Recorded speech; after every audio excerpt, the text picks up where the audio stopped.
Hello friends, this is Rex from Suncenter. Here is the CO2 booster system, and this is the maximum pressure of this system is 320 bar. And this system is especially made for this CO2 explosion tube.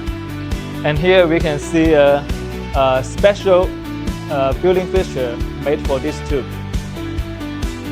Okay, now I will show you how to connect this pipe and this tube and the fixture.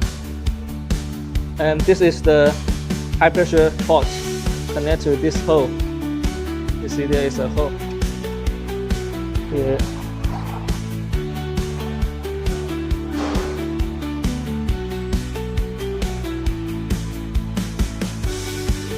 Okay, we keep twist until we cannot twist anymore. Twist it very tight. This is the explosives.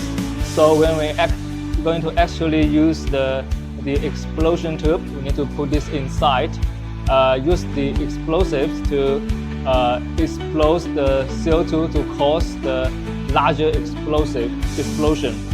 And this is the post detonator to lead the explosive to explode.